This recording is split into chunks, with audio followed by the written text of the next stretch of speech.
We all have the ability to choose who we want to be today, and yet our past experiences have defined and shaped who we are today. So how do you make those two ideas come together? It's the concept of psychic disfigurement, and I found it in this fantastic book, Self Matters by Philip C. McGraw. He says in the book that psychic disfigurement explains how something that happened to you in the 5th grade, for example, can affect you when you're 42 years old.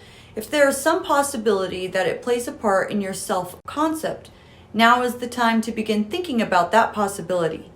Basically, what has happened to you in your past is absolutely shaping who you believe yourself to be today, your self-concept. Everyone has a self-concept, and absolutely everyone has had good and bad experiences that have happened to them when they were kids, in that moment when you're a sponge and you're soaking up all those first traumatic experiences. The question is, how are you looking at those experiences?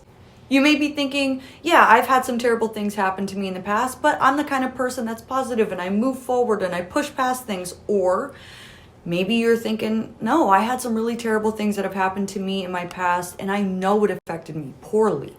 Either way, things left undealt with will surface and show up and ask you to fix them and address them. Or you can overanalyze and understand something to death, which will cause you to identify with it even more. When I'm doing subconscious work with my clients, you've got to understand, dig deep, and then get the heck out of there. The purpose is to readdress those experiences now with your mature adult rational mind that can handle that type of information, feelings, and those suppressed moments that you've been trying to avoid. But then that's it. We're not staying there. We're not going to live in that place because you don't want to absorb more of that into your life. Haven't you ever gone back to your old childhood house? It looks different when you're older, right? Well, so are all of those repressed, suppressed thoughts, experiences, and moments that you've been running from.